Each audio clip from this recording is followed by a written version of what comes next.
Donc ça ressemble à ceci. Alors, d'où je suis parti? En fait, mes recherches ont été que je me suis donc inspiré déjà de tout ce qui était un petit peu donc forcément le désert, tout ce qui était la chaleur. J'ai pensé au début à faire quelque chose qui était un petit peu un golem de roche, sauf que pas du tout. J'ai préféré en fait faire une arme qui était un petit peu possédée. Donc j'ai choisi le kopech. J'ai vraiment essayé d'aller dans une direction artistique égyptienne, parce que bah, Égypte, sable, tout ça, il y avait comme une corrélation qui se faisait bien. Également, ce qu'il faut savoir, c'est que j'ai cherché donc à l'humaniser un petit peu, on va dire plus à le monstruiser, comme les chouchous qu'on peut avoir dans Wakfu et dans Tofu, ce qui fait que mon arme a une vraie conscience, a une vraie intelligence. Donc vous pouvez voir que c'est vraiment un mix entre une arme et une créature. Ce que j'ai fait, c'est que moi, en fait, je voulais vraiment partir sur le côté, on a donné la vie à une créature, je voulais donc lui mettre des artefacts magiques qui puissent donc la protéger.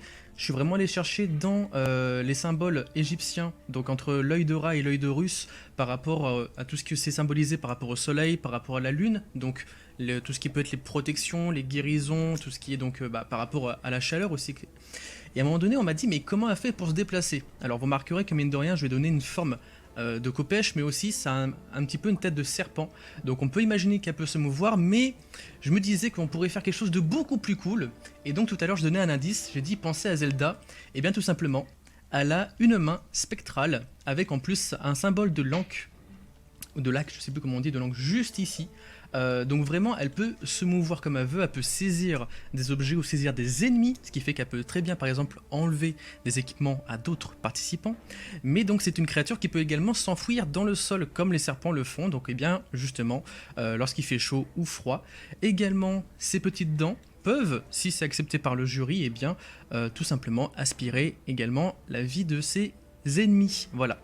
Elle est faite eh bien, pour pouvoir s'associer avec un autre champion.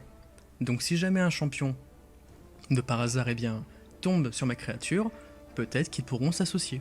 À eux de voir. Voilà.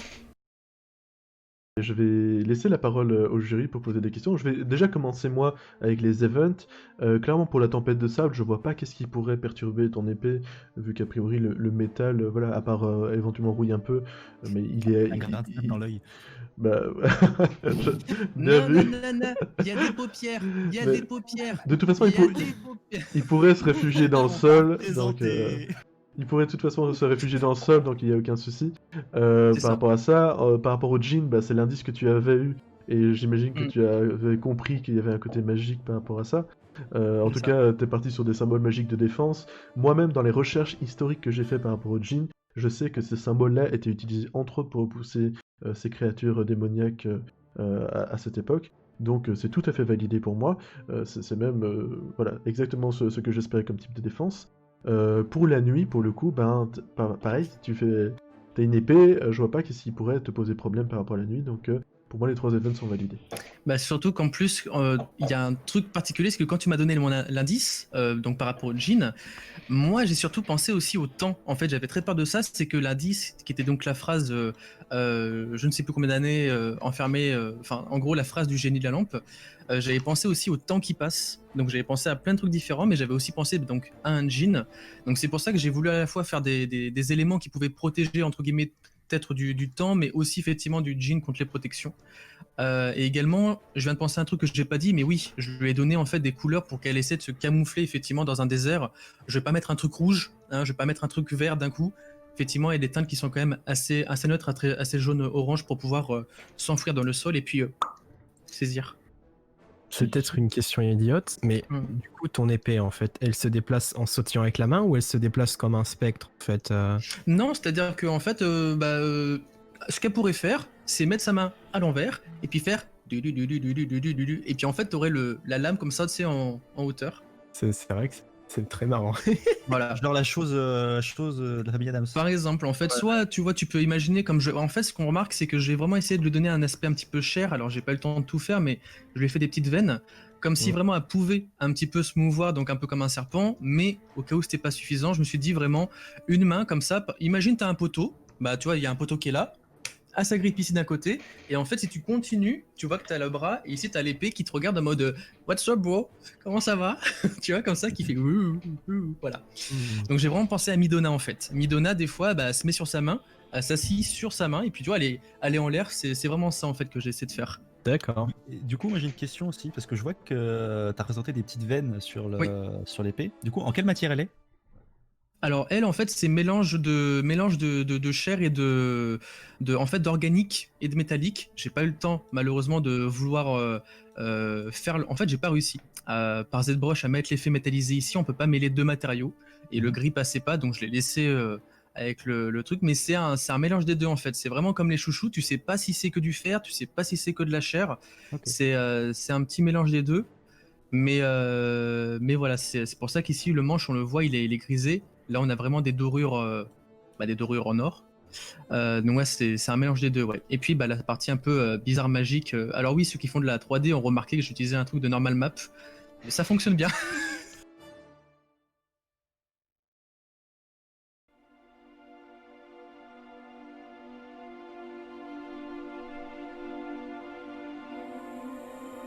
Quelques picotements, une sensation de vide et de dégoût. À mon réveil, je n'étais déjà plus le même. Je n'avais jamais ressenti pareille solitude, pareille détresse. Ouvrant les yeux, je fus ébloui par ce soleil assassin, par cette lumière aveuglante qui n'avait pour seul but que de me happer. En me redressant fébrilement sur ma jambe, je pris à nouveau conscience de mon corps, et j'avais bien changé. Autrefois homme, j'étais aujourd'hui métamorphosé. Par terre gisait le miroir dans lequel j'avais regardé mon reflet, priant tous les diables d'enfin venir me délivrer. J'étais chétif, malnutri et tourmenté. Mes parents n'étaient pas tendres avec moi, et mon visage en portait aujourd'hui les stigmates. Chasseur de profession, je n'avais pas qu'une particularité. Mon ouïe était si développée que je pouvais entendre au loin les lapins les yeux fermés. Grâce à Boko, mon fidèle compagnon, j'étais le meilleur chasseur du village. Je savais que tuer n'était pas glorieux, non. Mais le plaisir de la traque était plus fort que moi, et ce plaisir qui était celui de détruire m'avait à mon tour fait payer. Mon bras droit, celui qui m'était le plus utile, avait été un jour arraché par une balle perdue. Triste sort pour celui que j'étais, condamné à être un rejeté. Mon chien lui aussi avait été abandonné par celui qui les avait élevés. Bon à rien, sans la chaleur de mes bras pour le féliciter, il s'était laissé dépérir jusqu'à être renvoyé vers l'étable où je dormais. Comme toutes les nuits, je m'apprêtais à manger les champignons cueillis durant la journée, quand mes yeux enfin se posèrent sur un objet scintillant posé à l'orée de la forêt.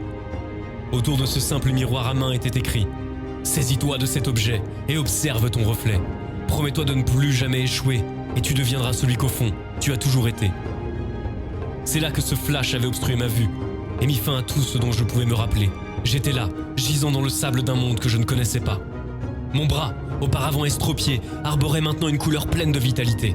Il était vert et semblait ne plus être composé de chair. À mesure que je le regardais, il grandissait et changeait en fonction de ce à quoi je pensais. Qui l'aurait cru? Un cactus, un rat, une lame ou un simple bras? Il pourrait devenir ce que je lui ordonnais. Par-dessus tout, ce bras faisait partie de moi. J'étais à nouveau capable de chasser. Mes pulsions étaient comme exacerbées. Je n'avais qu'une envie, traquer. Remuer chaque grain de sable de cette étendue dorée pour me repaître des entrailles du premier être qui se trouverait à ma portée. C'est alors que je vis cet être grotesque, volant à proximité.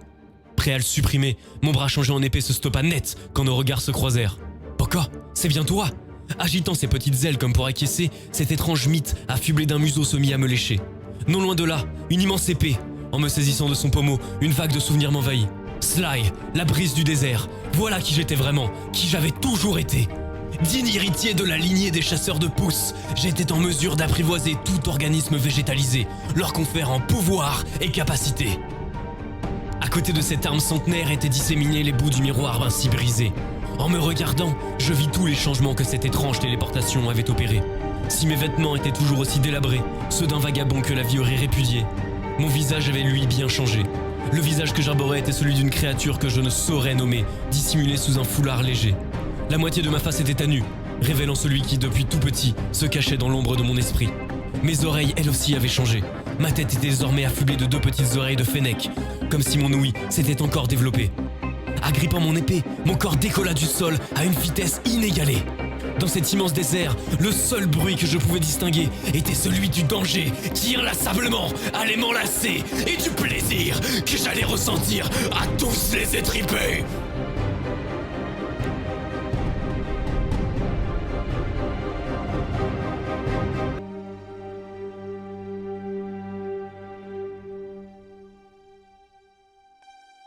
Un assassin furtif, comme vous l'aurez compris, mi-homme, mi-fennec, qui peut donc voir dans la nuit et entendre à une très grande distance.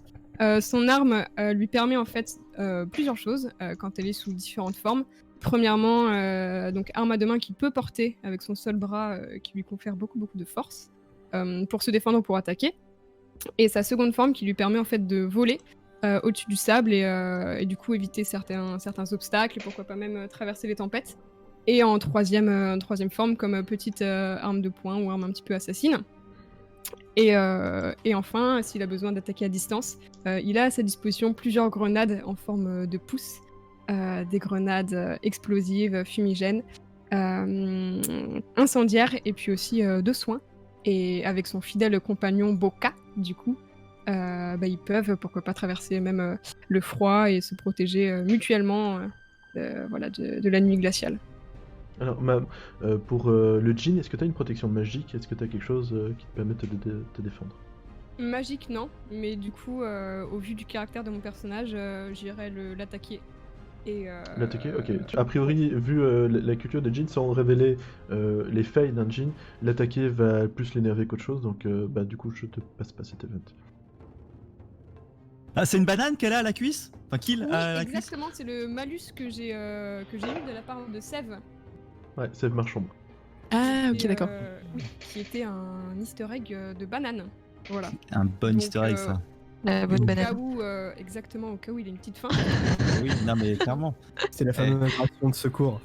Exactement. Bon, elle sera bondée de sable parce que bon, il y a la tempête, mais Banane qui croustille. c'est pas le croustillante. Exactement. Juste comment c'était venu l'idée d'un personnage un peu anthropomorphique, enfin un peu animalier comme ça. Je trouvais ça intéressant de. J'ai commencé la réflexion, je dirais, de mon personnage par ce que je joue habituellement dans les jeux vidéo. Et souvent, c'est beaucoup d'assassins, furtifs, distance, tout ça. Et du coup, en fait, je me suis dit que, quel animal pouvait correspondre et au désert, donc et à l'arène, et en même temps un peu à ce côté rusé et un petit peu pas fourbe, mais discret.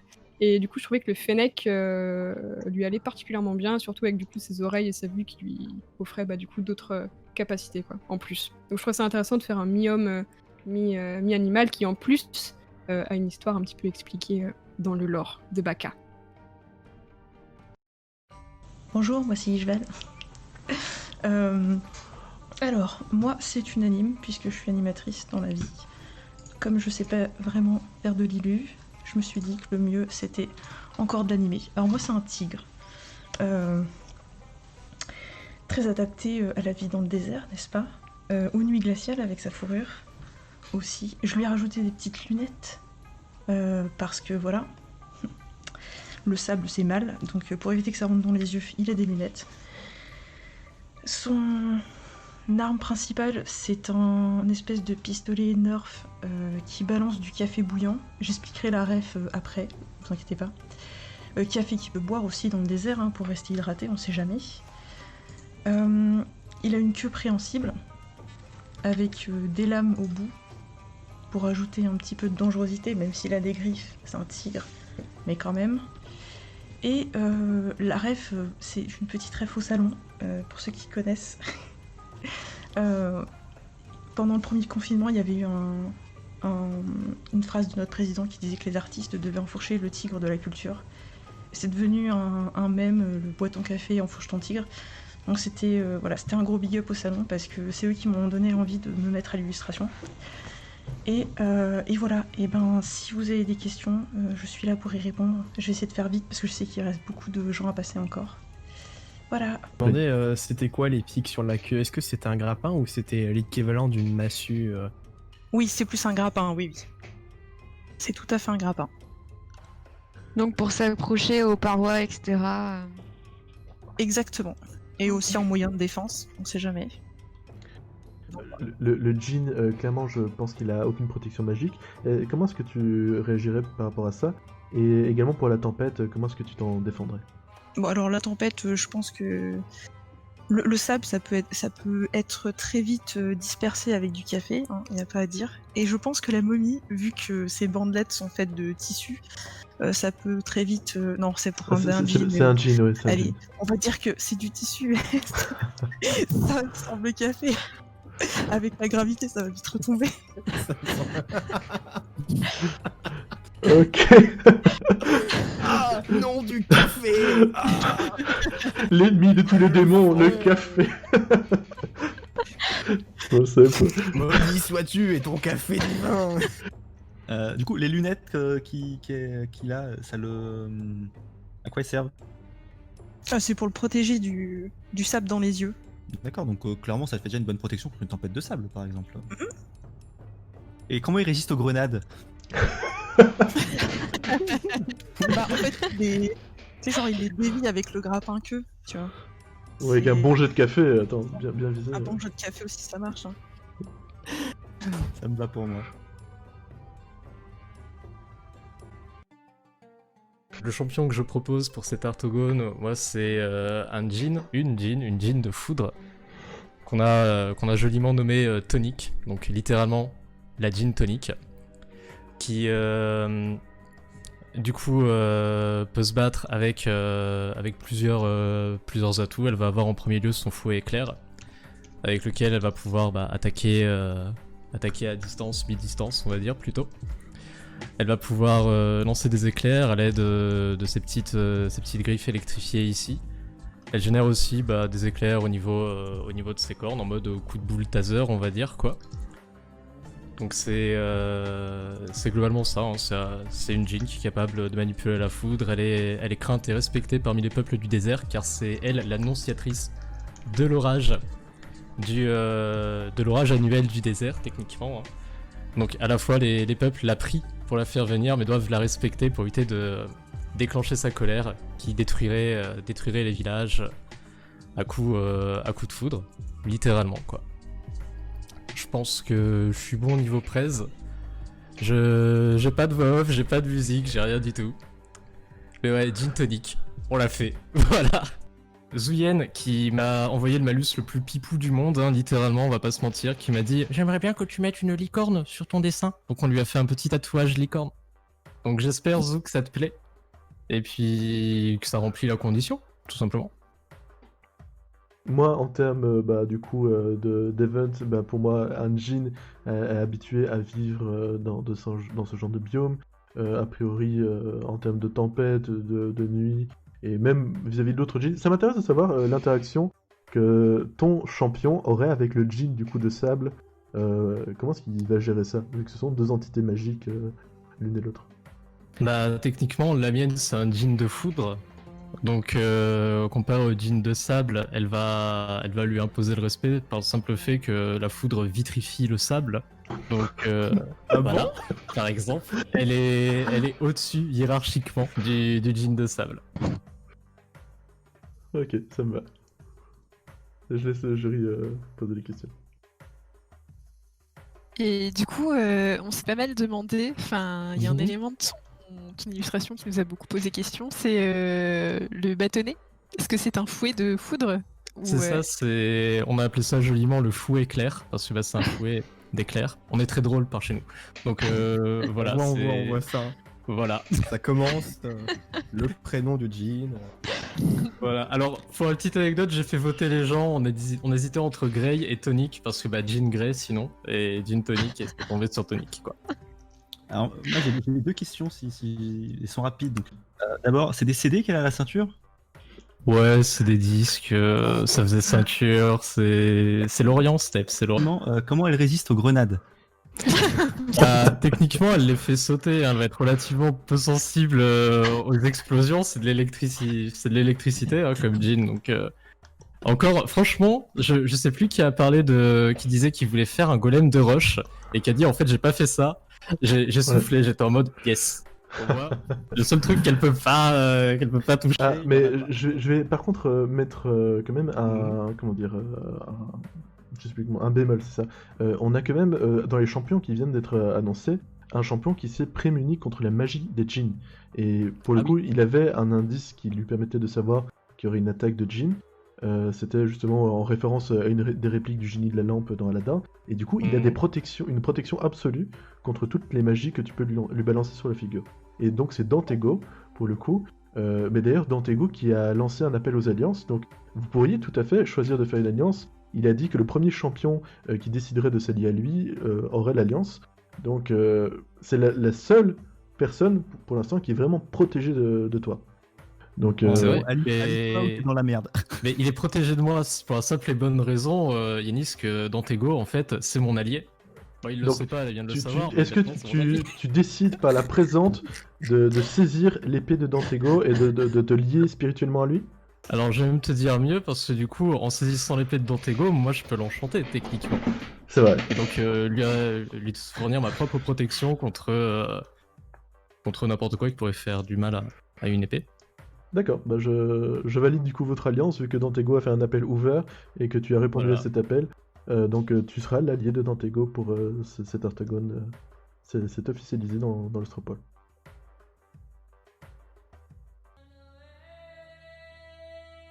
Laissez-moi vous raconter une histoire.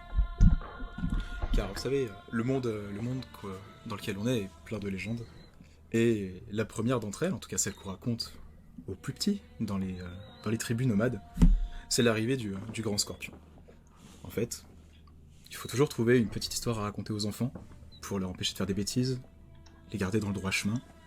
Et la première histoire qu'on leur raconte en général, c'est que si ils font des bêtises, s'ils commencent à devenir méchants, voire même devenir des truands, des trafiquants, comme on peut le voir sur cette illustration, ils vont finir par attirer le grand scorpion. Ce grand scorpion qui, uniquement là pour punir ces vilains, ces fiefs et coquins.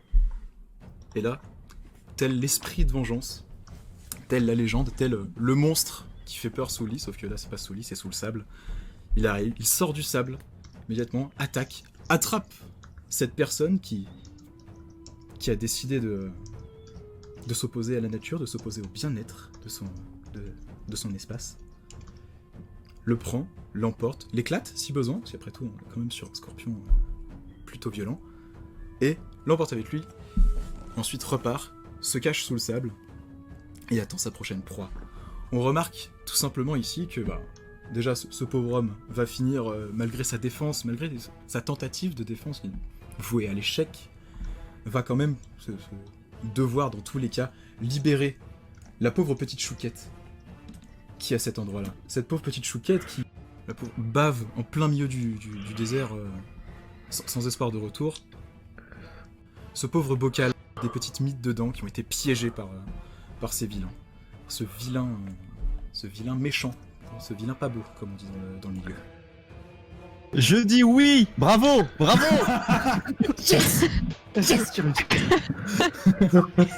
Moi je vais commencer avec les events pour du coup l'arène, le sable, les scorpions, c'est habituel. Pour la nuit pareil, sauf que pour la nuit pour le coup je pense que les scorpions rentrent dans un état de veille, vu je crois qu'ils sont à sang-froid.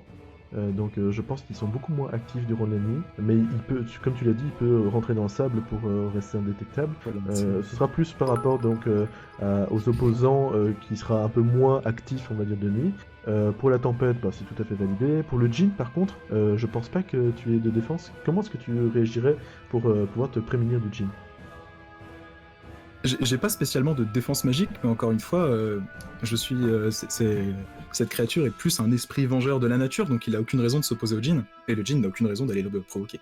Ok, donc ta défense ce serait de l'éviter ou d'essayer de le gratifier, je sais pas comment. Déjà effectivement, faut qu'il me trouve parce que a priori je suis caché dans le sable, mais surtout le djinn en soi n'a rien fait de mal. Le djinn est un esprit de la nature et du coup ces deux êtres. C'est un esprit démoniaque. C'est un esprit démoniaque pour le coup, donc il va chercher à faire du mal. Et il va prendre tarif. Ok. Voilà, on est.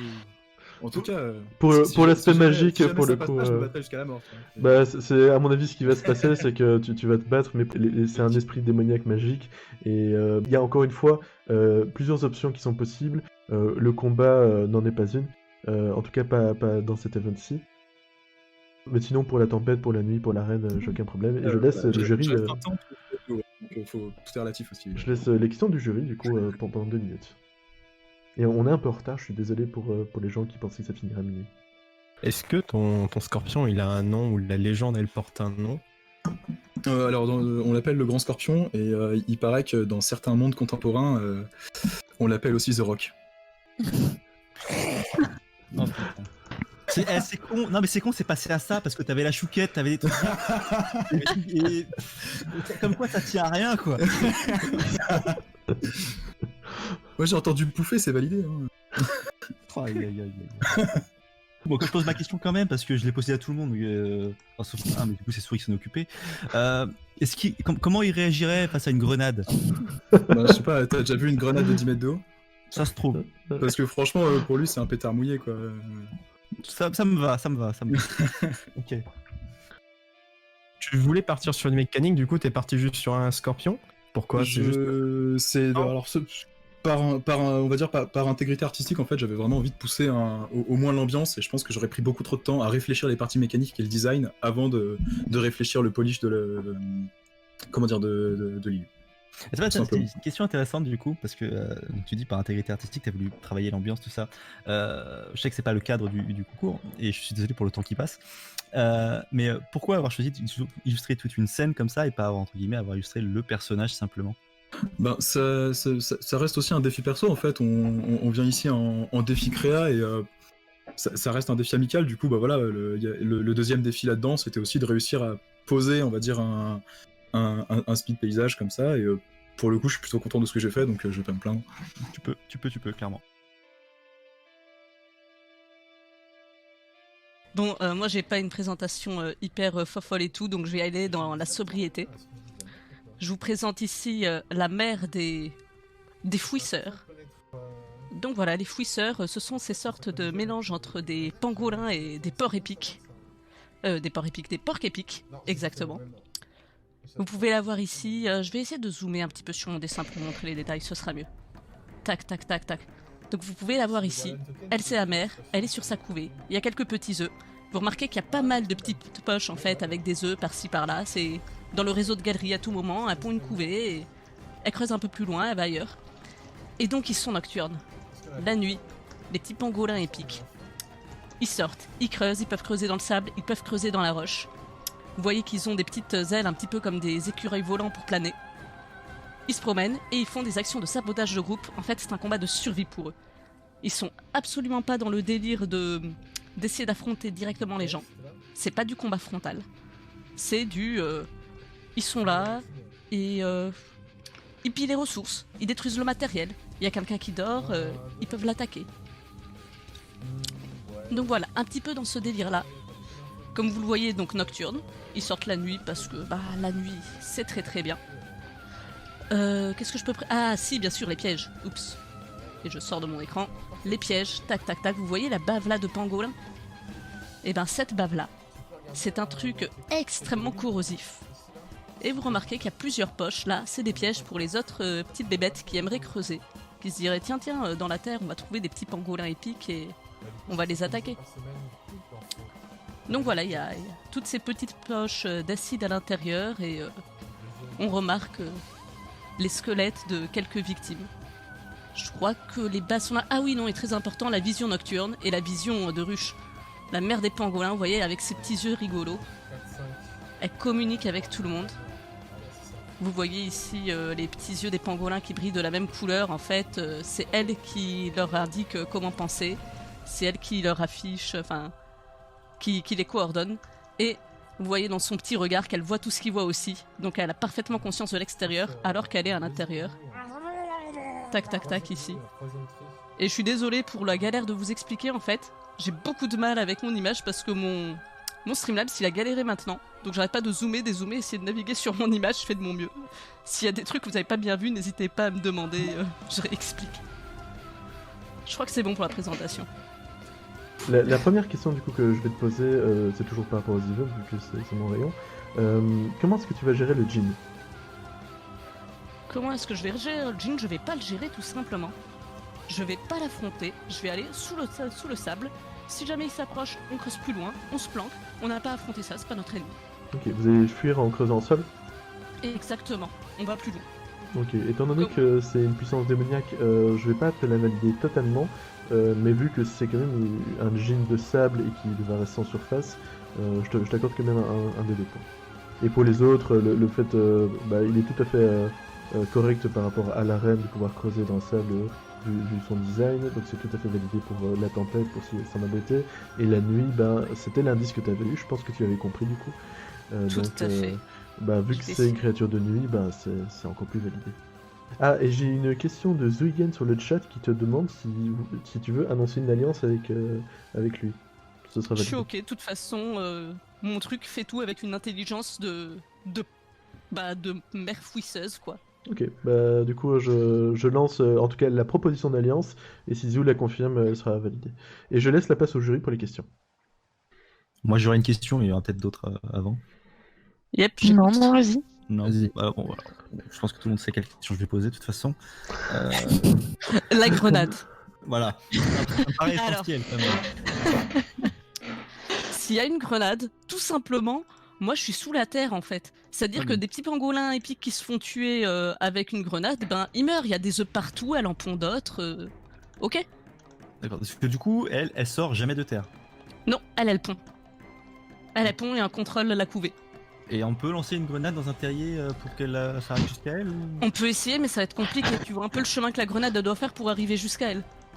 D'accord, donc sur un malentendu ça peut marcher, mais il y a peu de chance, peu de risque quand même. C'est-à-dire qu'il faudrait savoir où elle est et trouver si quelqu'un avait un truc de géolocalisation, parce que sachant qu'en plus ça a beaucoup de chances de tomber sur une des poches d'acide, tout simplement. Voilà quoi, c'est pas évident. Je pense que la grenade c'est de la merde contre elle, je le dis. Okay. Du coup, comment c'était venu cette histoire de pangolin avec des drills au bout des pattes? Alors, c'est parce que je vais vous montrer en fait. Est-ce que vous voyez pas ma cam là? Si je fais ça, tac tac tac, est-ce que je peux faire un setup où on voit ma tronche? Voilà, et je vous montre vite fait ma tasse. C'est-à-dire que j'ai un sablero sur mon mug. Donc c'est un Pokémon que j'aime beaucoup beaucoup. Naturellement, moi, je pense à Sablero. Et je me suis dit, bon, c'est pas exactement un Sablero, quoi. Qu'est-ce qu'on va faire? On va dire que c'est vraiment creuser le truc important, et du coup, des drills. Je l'ai un peu modifié, et voilà. Ok. On avait la ref. Alors, je tiens à le dire, quand même, c'est important. On avait la ref. Ah ouais, donc Sablero, ça se trouvait quand même, la base.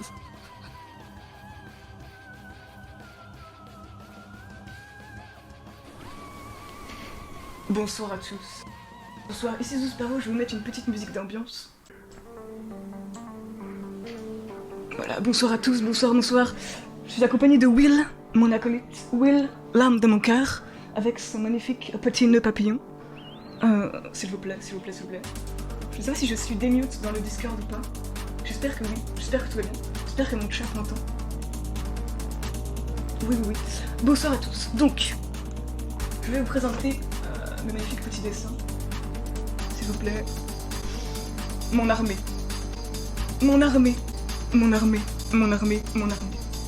Voici ici, moi-même,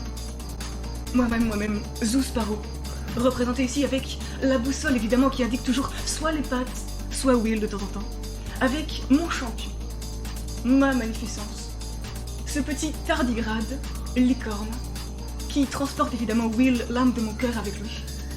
Et nous avons également, bien sûr, je vais mute un petit peu le son parce que le son s'emporte un petit peu, il s'enjaille un petit peu trop, excusez-moi. Oulala, il a du mal. Effectivement, il lui faut un petit peu de temps. Et vous avez donc également ce petit tardigrade évidemment qui survit à des températures de plus 150 degrés et de moins 200 degrés, incroyable, parfait pour le désert. Et cette armée qui transporte le bateau, c'est juste magnifique. Chaque petit être, vous le voyez, a une âme profonde et vous parle jury, envoie de l'arc-en-ciel, envoie de l'amour, du love, de la magie. Et bien évidemment toutes les bouteilles d'eau qui s'écrit bien évidemment RHUM, ne m'en parlez pas plus, qui composent bien évidemment de magnifiques procédés pour des cocktails Molotov. Et ces cocktails Molotov qui partent avec ce magnifique petit canon, c'est magnifique. Je ne vous parle plus évidemment des drapeaux à l'effigie du tardigrade Gérard évidemment pour les intimes, et la proue aussi en forme de tardigrade. Voilà, c'est tout pour moi, tout pour Zoosparrow. J'espère que vous avez apprécié cette présentation magique. Merci beaucoup. Oh, j'allais oublier quelque chose. Excusez-moi. L'arme ultime. La production avait oublié dans le budget de fournir un sabre à Zoosparrow. Zoosparrow a trouvé les moyens qu'il fallait. Et évidemment, Zoosparrow l'a montré ici. Juste ici. Une magnifique arme sabre en forme de débouche-toilette, si on peut l'appeler ainsi aussi, mais c'est mon sabre. C'était tout pour moi. Merci beaucoup. Je m'en charge vu qu'on en a parlé sur ton live, que donc c'est une armée microscopique. Il faut savoir que les tardigrades sont à taille réelle, donc ce bateau doit s'observer au microscope pour pouvoir être vu. Et si je me trompe pas, le canon tire vraiment à des très longues distances pour des mini cocktails Molotov qui sont tout à fait microscopiques aussi, et qui peuvent à peine faire des dégâts, mais qui en font quand même. C'est bien ça ? Effectivement. Ok. Est-ce que tu valides l'alliance avec Sandwich, ou bien est-ce que tu la trahis? On ne trahit personne ici chez Zoosparrow, bien évidemment. J'accepte cette alliance magnifique. D'accord, donc Voilà. c'est une alliance confirmée. Voilà, ce sera magnifique. Ce qui peut être cool en plus, c'est de pouvoir t'agripper éventuellement à un pangolin porc-épic pour pouvoir te déplacer plus vite, vu que à taille microscopique ça doit pas avancer très vite. Je vais te poser les questions pour les events. Moi, clairement pour la nuit, j'ai aucun problème avec ça, vu que vous êtes tellement microscopique que les températures n'ont pas d'effet sur les tardigrades, et sur Zoosparrow, a priori, vu sa taille, ça reste un organisme microbiologique. Moins 10 degrés, c'est pas énorme en termes de température. Au pire, ça vous aura immobilisé, mais il faudrait vous retrouver. Par contre, pour la tempête et pour le djinn, ça m'intéresse de savoir, vu que la tempête risque de vous disperser, est-ce que c'est pas un gros handicap? Non, Et pour le djinn, pareil, comment est-ce que tu vas gérer ça? Alors, pour le djinn, je pense que ce sera assez simple, parce que c'est en fait, il a des cornes de licorne, et c'est juste un animal magique. Et donc c'est juste magie contre magie, donc je pense qu'il a de quoi faire. Et également, il est juste microscopique, alors bonne chance au djinn pour le trouver. Ça va être peut-être un petit peu compliqué pour lui. Voilà, je sais pas si ça te convient. Pour la tempête, du coup, je pensais tout simplement, en fait, comme c'est des tardigrades, ils peuvent tout simplement s'enfouir dans le sol. Et Zoosparrow, en fait, on s'en fiche, c'est un peu, c'est comment dire, c'est un pantin. Donc lui, en fait, il ne peut pas vraiment mourir de ça. Il est pas vraiment humanoïde. Et c'est juste, en fait, c'est les tardigrades qui doivent survivre, et pour eux, il n'y a aucun souci de s'enfuir dans le sable et de se cacher. Il n'y a pas de souci, puis ils attendent après le lendemain, tels des petites mythes, ils remontent à la surface et hop, c'est bon quoi. Et ils transportent le bateau comme ça. Ok. Du coup, c'est des petites bouteilles d'eau, de rhum qui est à l'arrière de son bateau, et à quoi elles servent? Alors, en fait, c'est des bouteilles de rhum qui servent à être mises dans le canon et créer des cocktails Molotov. Et donc, du coup, il y a un petit briquet pour allumer tout ça. Et après, en fait, bon, des fois, il va se servir forcément peut-être du tissu qui est en haut pour finir le cocktail Molotov. De toute manière, en fait, pour ce qui est de tout ce qui est tissu là ici, il n'en a pas vraiment besoin pour faire avancer le bateau, parce que c'est les tardigrades qui font avancer le bateau. Donc il n'y a pas de souci si c'est détruit. Et donc voilà, ça lui permet un peu de se défendre. Et comme il est minuscule, en fait, il s'approche de ses ennemis. Il leur envoie les cocktails Molotov, et comme c'est vraiment des tout petits cocktails Molotov, il les envoie directement, par exemple, par le magnifique orifice d'une oreille, et ça va direct dans le cerveau, et bim, c'est fini pour toi. Donc voilà. Technique. Ok. C'est voilà. Alors moi j'ai deux questions. La première, parce que bon, faut que je la pose, hein, je suis obligé. Comment ça réagit à la grenade? Ah mais là c'est juste parfait en fait, c'est juste ça bombarde la grenade avec des cocktails Molotov, et puis juste après, comment est-ce que tu vises un être microscopique comme ça? C'est juste, voilà, c'est moins de 1 mm en fait. Moi je vise pas, hein, je lance dans le tas. Hein. Dans le tas, mais où est le tas justement? Où est-ce que tu trouves le tas? Tu vois, il est juste pas présent en fait. Après, on est d'accord que ton champion, c'est juste le tardigrade qui est devant. C'est ça. Donc lui, comment il réagit à la grenade? Mettons, la grenade le touche. Bah, en fait, elle peut pas le toucher. Bah, Justement, parce qu'il est invisible. Enfin, il est pas invisible, mais genre, il est tout petit. Genre, Je lance en lançant ma grenade, je tire au bon endroit. pure science et biologie, les je- tardigrades survivraient, donc c'est... Après, voilà, un tardigrade est capable de survivre même à l'espace, donc Ouais. je pense qu'il survivrait, il n'y aurait pas trop de soucis. Mais du coup, est-ce que tes tardigrades ne seraient pas perdus parce qu'on m'a glissé quelque chose dans mon chat, si on détruisait le bateau et toi avec, du coup? Non, parce que c'est les petits champions, ils savent. Enfin, il n'y a aucun souci, non? Ils sont indépendants. En fait, c'est même moi qui suis esclave d'eux, tu vois, ils me trimballent un petit peu partout. Tu vois bien à quel point je suis inanimée sur le dessin, tu vois. Je ne bouge pas. C'est une Seuls eux, pancarte. c'est eux. C'est tout. Je suis leur esclave, tu vois. Mais en plus de ça, avec l'alliance avec son Wish, on pourrait tout à fait imaginer qu'il y a un système de regroupement. Exactement. Donc ça, Ah oui, ça c'est va pas faux. Ah oui, tu peux utiliser les galeries, du coup. totalement. Du coup, Oui, parce qu'on m'a exact, posé la exact. question, après, ça sera tout pour moi. Est-ce que les tardigrades mangent de la banane? Essentiel. Bonne question. Pourquoi pas? Après, je sais pas vraiment s'ils mangent véritablement. Il me semble que justement, ils ont pas besoin de manger. Ils pourraient avoir un petit dessert de banane, mais ce serait vraiment une petite friandise, tu vois. Ça me- Mais c'est tout. Voilà. Ça-